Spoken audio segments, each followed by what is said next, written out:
మీ ఎలాంటి వ్యాపార ప్రకటనలకైనా వెంటనే మా ఛానల్ సంప్రదించండి. నమస్తే. ప్రస్తుతం మన స్టూడియోలో ప్రముఖ ఆధ్యాత్మికవేత్త, జ్యోతిష వాస్తు పండితులు, లలితాదేవి ఉపాసకులు బ్రహ్మశ్రీ నానాజీ పట్నాయక్ గారు ఉన్నారు. గురువుగారితో మాట్లాడేద్దాం.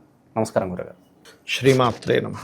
మిథున్ రాశి వారి పరిస్థితి ఈ అక్టోబర్ మాసం విశేషంగా ఎలా ఉండబోతుంది? ప్రజెంట్ వీళ్ళ టైం ఎలా నడుస్తుంది? ఎలాంటి జాగ్రత్తలు, పరిహారాలు తీసుకోవాలి గురు? మిథున రాశికి అధిపతి బుధుడు అండి. ఈ బుధుడు 4వ స్థానంలో బుధాదిత్య యోగంతో 3 రోజులు ఉంటాడు కలిసి. దాని తర్వాత అదే బుధుడు 5లోకి వెళ్తున్నాడు. అంటే ఏమిటి? 3వ తేదీ తర్వాత నుంచి ఒక 25 రోజుల పాటు దాదాపుగా ఈ కుజుడు బుధుడు కలిసి ఉంటున్నారు. అది పంచమం అనేటువంటిది ప్రేమ, సంతానము, షేర్ మార్కెట్టు, క్రియేటివ్ ఫీల్డ్లో ఉండేటువంటి అంశాలు ఇవన్నీ చెప్తాయి. కాబట్టి ఖచ్చితంగా మిథునం వారు, ఎందుకంటే సహజంగానే మిథునం వారు మంచి తెలివితేటలు కలిసి ఉంటారు, బాగా మంచి తెలివితేటలు ఉంటాయి. కానీ ఎప్పుడైతే ఈ 2 గ్రహాలు అక్కడ కలిసి ఉన్నాయో ఇది ఇచ్చేటువంటి రిజల్ట్ ఏమిటి అని చెప్పి మనం పరీక్షించి చూసినట్లయితే ఇది కొన్ని అనాలోచితంగా కొంత భయపడడం వల్ల ఈ ప్రేమ వ్యవహారాల్లోని, ఫ్రెండ్స్తోని, షేర్ మార్కెట్ విషయాల్లో రాంగ్ స్టెప్ పడనుంది. కాబట్టి ఈ విషయంలో జాగ్రత్తగా ఉండాలి. ధన నష్టం ఉంటుందంటారా? అంటే వీళ్ళకి లక్కీగా ఏంటంటే 19వ తేదీ నుంచి షేర్ మార్కెట్లోకి వెళ్తే ధన నష్టం ఉంటుంది. ఎందుకంటే 6వ అధిపతి పూర్వజన్మ కర్మకారకుడితో కలుస్తున్నాడు కదా. కాకపోతే లక్కీగా వీళ్ళకి 2వ స్థానంలో గురువు నీచబడి ఉన్నందుకు, గురువు ఎగ్జాల్టెడ్ పొజిషన్లో ఉన్నందుకు, ఎందుకంటే ఇక్కడ ఇతని రాశి మరొక రాశిలో శుక్రుడు నీచంలో ఉన్నాడు. కానీ ఈ 19వ తేదీ నుంచి రాశిలో ఉండే గురువు 2లోకి వెళ్తున్నాడు. కాబట్టి 19th నుంచి గురువు ఎగ్జాల్టెడ్ అంటే ఉచ్చస్థితిలో ఉన్నందుకు వీరికి ఇక్కడ ఫైనాన్షియల్గా 19th నుంచి కొంత గ్రోత్ ఉంటుంది, అందులో ఎటువంటి సందేహం లేదు. కాకపోతే 3లో ఉండే శుక్రుడు కేతువు కలిసి ఉన్నారు 3లో.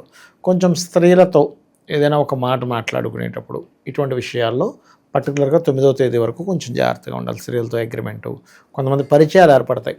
నేను మొన్న ఒకరోజు ఒక క్లయింట్ది అని ఒక మంచి గవర్నమెంట్ ఎంప్లాయ్ ఎవరో వచ్చి ఇలాగే పరిచయం చేసుకున్నారు. అతన్ని బ్యాంకులోనో ఎక్కడో చేస్తాం, ఇంతకుముందు దానిలో చేసి బ్యాంకులోకి మారాడు. పరిచయం ఏర్పడి అనుకోకుండా ఏదో ఫోన్ నెంబర్ తీసుకొని అలా అయ్యి ఆ అమ్మాయి ఆఖరికి ఈ అమ్మాయి వల్ల ఇతను కేసుల్లో ఇరుక్కున్నాడు. ఎలా అంటే మ్యానిపులేటర్ యాక్చువల్గా ఇంతమంది ఇద్దరిని చేసిందట. అట్లా డబ్బులు ఇస్తావా, నేను కేసు పెట్టలా అని. ఇంకా ఆయన పరిస్థితి ఎట్లా అయిపోయిందంటే డబ్బులు ఇచ్చేదంటే కేసు కొట్లాడదామని ఒక పక్క పెళ్ళి అవ్వాలి అతనికి. ఇప్పుడు ఎలా ఉంటుందంటే వివాహం చేసుకుందామంటే కేసు ఉంది. అది మహాదశలు ఇస్తుంటాయి అట్లా. అలాగే గోచారంలో కనుక శుక్రుడు ఏదైనా పాపగ్రహంతో ఉన్నప్పుడు స్త్రీలైనా పురుషులైనా ఇంకొక స్త్రీతో పరిచయం ఏర్పరచుకునేటప్పుడు, కుజుడు పాపగ్రహంతో ఉన్నప్పుడు పురుషుడితో పరిచయాలు మంచిది కాదు, స్త్రీలకు ప్రత్యేకంగా. సహజంగా ఏంటంటే పురుషులే స్త్రీ యొక్క ఇది వచ్చినప్పుడు కొంచెం యాంగ్జైటీ ఫీల్ అవుతారు. సో ఇది పర్టికులర్గా 9వ తేదీ వరకు జాగ్రత్తగా ఉండాలి. 9 తర్వాత ఈ శుక్రుడు 4లోకి వెళ్తున్నందుకు వీళ్ళు ఏదైనా ప్రాపర్టీ తీసుకునేటువంటి అంశాలలో చాలా జాగ్రత్తగా ఉండాలి. ఎందుకంటే ఇక్కడ 4లో శుక్రుడు నీచబడ్డం ఒక ఎత్తు అయితే 4వ స్థానం పాపకత్తెరలో ఉంది. కాబట్టి తొందరపడి ఏదో హడావిడిగా ఏదో వెహికల్ కొనేసుకోవడము, హడావిడిగా ఏదో తక్కువకు వస్తుంది బిల్డింగ్ అనేది కొనేసుకోవడం, తీరా వస్తుంది ఏదో హైడ్రా పరిధిలో ఉంటుంది, వీడు కొన్న నెక్స్ట్ డే వాడు వచ్చి కూల్చుతా అంటాడు. కాబట్టి ఇటువంటి విషయాల పట్ల కాస్త జాగ్రత్తగా ఉండాలి. అసలు కంప్లీట్ డీటెయిల్స్ తీసుకోకుండా ఎట్టి పరిస్థితుల్లో ఈ నెలలో 9వ తేదీ నుంచి ఒక 25 రోజుల పాటు జాగ్రత్త వహించాలి. ఇదొకటి. అలాగే ఇక్కడ ఈ కుజుడు ఎప్పుడైతే మనకి 6వ స్థానం అధిపతి 5లో ఉంటాడో, బుధుడు వెళ్ళి కలుస్తున్నాడు, షేర్ మార్కెట్ ఒక్కటి జాగ్రత్తగా ఉంటే మిగతా ఫైనాన్షియల్ గ్రోత్కి ఏమి ఇబ్బంది ఉండదు. ఎందుకంటే గురువు యొక్క దృష్టిలో ఉన్నాడు, గురువు మళ్ళీ 2లోకి వస్తున్నాడు. కాబట్టి నో నీడ్ టు వరీ. అలాగే ఇంకా కొంచెం ఈ మిథునం వారికి సప్తమాధిపతి అయినటువంటి గురువు 2లోకి మారుతున్నాడు. ఇంతకాలం సప్తమాధిపతి రాశిలో ఉన్నటువంటి గురువు కొంచెం జీవిత భాగస్వామితోని లేకపోతే ఈ ఉద్యోగంలో పోవడం కాదు కానీ స్ట్రెస్ ఉంటుంటుంది ఇంతకాలం. 19వ తేదీ నుంచి ఆ స్ట్రెస్ కొంత రిలీఫ్ అవుతుంది.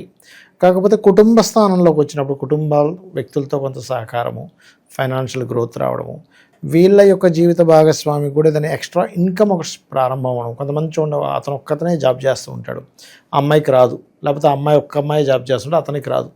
ఈ గురువు మార్పు వల్ల మిథునం వారికి వాళ్ళ యొక్క జీవిత భాగస్వామి కూడా ఇన్కమ్ సోర్సెస్ స్టార్ట్ అవుతాయి. Because of 7th lord is in 2nd house. So అట్లా అనమాట. అలాగే ఇంకొక విషయం ఏంటంటే వీళ్ళు చేసేటువంటి ఉద్యోగంలో కూడా, ఎందుకంటే దశమాధిపతి కదండి ఎంతైనా, సప్తమ దశమాధిపతి గురువు 2వ స్థానంలో ఎగ్జాల్టెడ్ పొజిషన్లోకి వచ్చాడు కాబట్టి వీళ్ళు చేసే ఉద్యోగంలో కూడా కొంత పెరగడము, వీళ్ళు ఏదైనా ఆభరణాలు లాంటివి తీసుకోవడానికి కొంచెం ఎక్కువ స్కోప్ పెరగడం ఇట్లాంటివి ఇస్తాడు. అయితే ఇక్కడ ఈ లాభాధిపతి అండ్ షష్టమాధిపతి పంచమంలో ఉన్నందుకు వీళ్ళు 2లో గురువు ఉన్నారు అంటున్నాడు కదా, డబ్బులు వస్తాయి అంటున్నాడు కానీ క్రియేటివ్ సైడ్ మాత్రం వెళ్ళకూడదు. అంటే ఏదో సినిమా తీద్దామని. ఎందుకంటే గురువు టీచింగ్స్కి కారకుడు అండి. ఏదైనా ఒక ప్లానెట్, అది ఏ ప్లానెట్ ఎలా ఇస్తుంది అనేది పట్టుకోవాలి. అంటే ఎలా అంటే ఇప్పుడు ఎగ్జాంపుల్, మనం ఒక షాప్కి వెళ్ళాం, బంగారం షాప్కి వెళ్ళాం. ఇప్పుడు బంగారమే అమ్ముతాడు, కూరగాయలు అమ్మడు అక్కడ. మనం డబ్బులు ఇస్తామండి అంటే నేను కూరగాయలు ఎలా అమ్మన్నది, బంగారం షాప్ అంటాడు. అలాగే గురువు టీచింగ్స్కి కారకుడు, గోల్డ్కి కారకుడు, కన్సల్టెన్సీకి కారకుడు. ఇలాంటి వాటి త్రూ డబ్బులు వస్తాయి వీళ్ళకి. అంతేగాని ఇవి పెట్టుకొని పంచమంలో కుజుడు బుధుడు పాడైపోయినటువంటి కారకత్వాన్ని పట్టుకొని నాకు షేర్ మార్కెట్లో రావాలంటే రాదు అక్కడ అంటాను. నీకు ఎందులో వచ్చే యోగం ఉందో, చింత చెట్టుకి చింతకాయ నువ్వు ఎక్స్పెక్ట్ చేయాలి, మామిడి చెట్టుకి మామిడికాయ ఎక్స్పెక్ట్ చేయాలి, అక్కడ సీతాఫలం ఎక్స్పెక్ట్ చేయకూడదని చెప్తా. అది ఇక విశేషంగా గురుగారు, ఎలాంటి పరిహారాలు చేసుకోవడం ద్వారా, మనకి దసరా ఉంది, దీపావళి ఉంది, సో ఎలాంటి పరిహారాలు ఇంకా బాగుంటాయి అంటారు వాళ్ళకి? ఒకటండి, దసరా దీపావళి రోజు వీళ్ళు ముఖ్యంగా బిల్వపత్రంతో మరియు పుష్పాలతో పూజించడం చాలా మంచిది. బికాజ్ ఆఫ్ పంచమంలో కుజుడు బుధుడు ఉన్నందుకు. ఓకే, ఇంకొంతమంది దీపావళి రోజు శివార్చన చేస్తారు. బిల్వపత్రం వేసి శివార్చన చేయడం చాలా మంచిది. అమ్మవారికి ఎర్రటి చీర సమర్పిస్తే అనవసరమైన ఇబ్బందులు రాకుండా ఉంటాయి. శత్రుభయం బాగా ఉంది, నరఘోష నరదృష్టి బాగా పెరిగిపోతుంది, ఇంట్లో అసలు సరిగ్గా ఉండలేకపోతున్నాం, ఆ నెగిటివ్ ఇంపాక్ట్ కొంతమంది ఫీల్ అవుతూ ఉంటారు. సో అన్నిటికీ ఏదన్నా ఒక రెమెడీ ఏదన్నా ఉంటుంది? ఒకటేనండి, ఇక్కడ శత్రుభయం ఎక్కువగా ఉంది అనుకునేటువంటి వారికి ఒకటే విషయం ఏంటంటే, వీరు కొంచెం సుబ్రహ్మణ్యేశ్వర స్వామిని ఓం స్కందాయ నమః అనే నామస్మరణ, లేదు అంటే ప్రత్యేకంగా విష్ణు సహస్రనామాలు చదవడం కానీ, లేకపోతే మరి కొంతమందికి నేను మాట వల్లే నాకు ఇబ్బంది వస్తుందండి అంటూ ఉంటారు. అలాంటి వారు లలితా సహస్రనామాల్లో ఓం కర్పూర వీటి కామోద సమాకర్ష దిగంతరాయై నమః చేసుకోవాలి. అలా గనక నామాన్ని చేసుకుంటే అన్ని విధాలా బాగుంటుంది వీరికి. అయితే ఇంకొక విషయం ఏంటంటే, వీరికి ఎప్పుడైతే గురువు 2లోకి వచ్చి ఉన్నాడో వీళ్ళు గోవులకి సేవ చేసుకుంటూ ఉంటే మంచి ఫలితాలు వస్తాయి.